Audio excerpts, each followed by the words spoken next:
Hi, this is the Daily Overpass. My name is Eric and I make apps. Now today I want to talk about why you should include a money shot in all of your client quotes.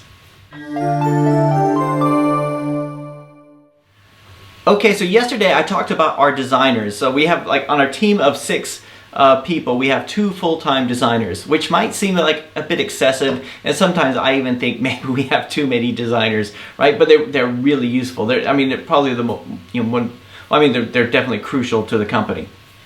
Right, so in fact, we even have like another website we set up called overpassdesign.com, so we could try to bring in just some client work in terms of design that's not necessarily app related. So and also just to make sure that they have enough to do. Like if you're an app developer, if you're a software developer of any kind, and if you don't keep your skills up, then they'll atrophy. And the same, I think, is true with design. They need like a creative outlet. So a lot of stuff we put like infographics over there. We put like free game assets. Yeah, in fact, if you guys are looking for game assets or any types of image assets, we put stuff up there like free of charge, or I think we might charge for them a little bit, but you might want to check it out. It's overpassdesign.com. But that's not what this video is about. It's not to plug overpassdesign.com. It's to talk about one thing that they do that really helps us bring in clients. So this will be important for those of you who work with clients, or you're trying to find clients to do development for.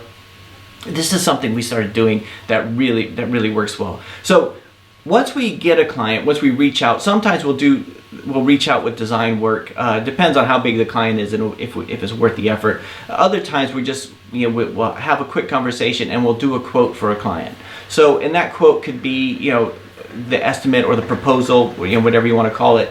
Usually what we'll do is we'll include a bit of artwork in it. So the proposal that we'll do is we'll do the standard, the title page, the objective, the purpose, the requirements, an architecture diagram. I talked about this before, which is just generally server, cloud, database, apps, whatever, right? And then a few wireframes of what some kind of things it would do, and then I give some of those wireframes over to Sandy, our designer. Sandy's she's been working with me for 3 years now, nearly 3 years, right? And so she'll take that and we'll talk about, say, okay, this is the company's website, this is what their brand looks like, and she'll take a couple of those wireframes and she'll mock up like what the app could actually look like, right? So this is something that we're putting in that design work early, and it could be like it could be a few hours, it could be a day of development work, which is something we're not sure if we're going to get, or design work, which we're not sure we're going to get paid for.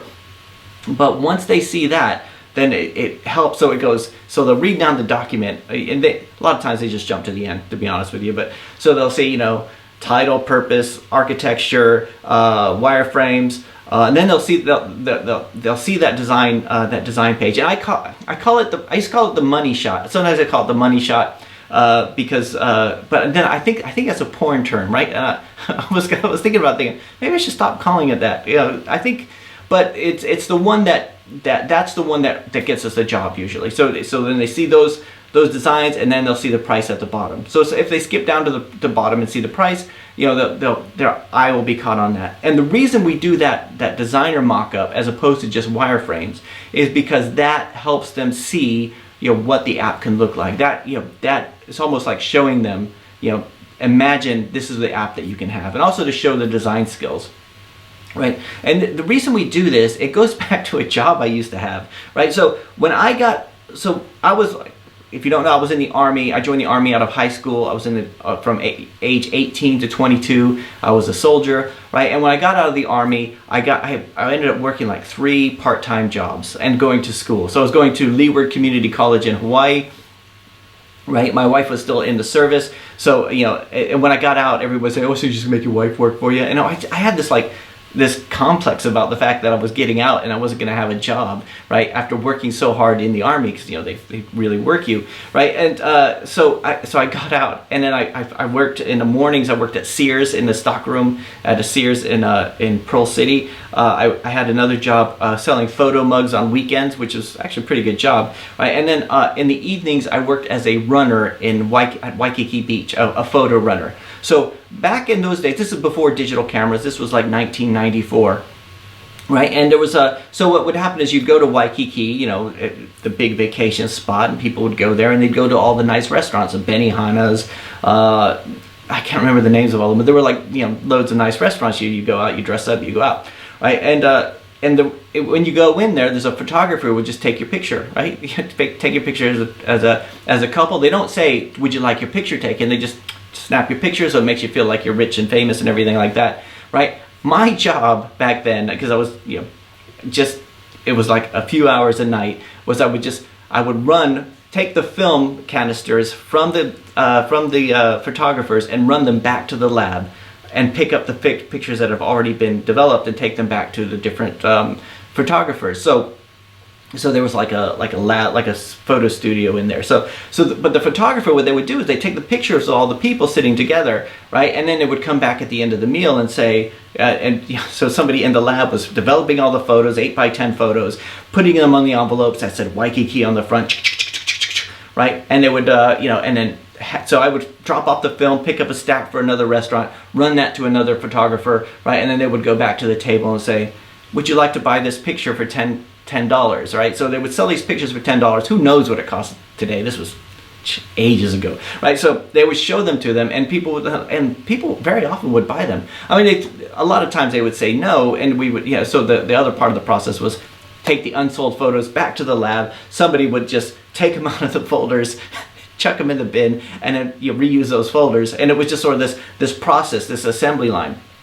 What I took from that, and what I always think about when we quote for projects, is those people, if you had asked them when they walked into the restaurant, hey, would you like to have your photo taken? They would have said no. I mean, because that's not why they're there. They could have brought their own camera if they wanted to have their picture taken.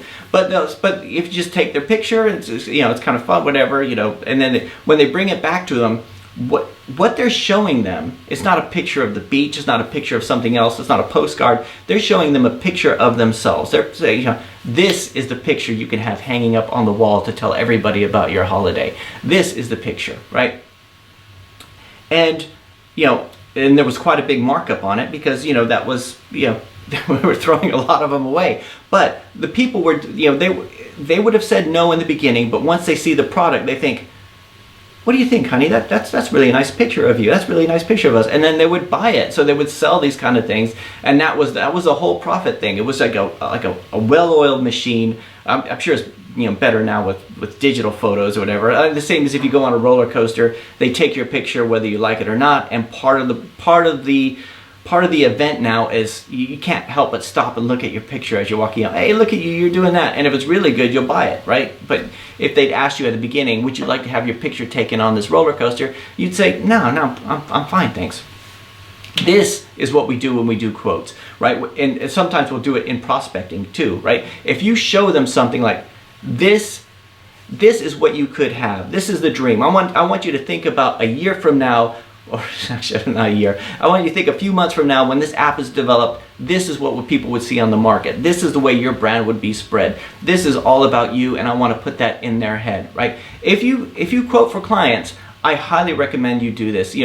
Spend a little bit of time. You might think it's not worth it because it's still, they haven't paid you anything yet, but I think that's one of those things. Sometimes there's just a cost of prospecting. There's a lot of traveling, there's a lot of doing things, there's a lot of work that you have to do before you even get the job. But that's just the way it is, and that's why you have to charge more when you actually do those jobs that you actually do get, is to cover the marketing of everything else. Anyway, I hope that makes sense. It's just something that I believe. And anyway, that's it for today. It's a holiday weekend. I hope you guys have a great Easter, and I'll talk to you guys on Tuesday.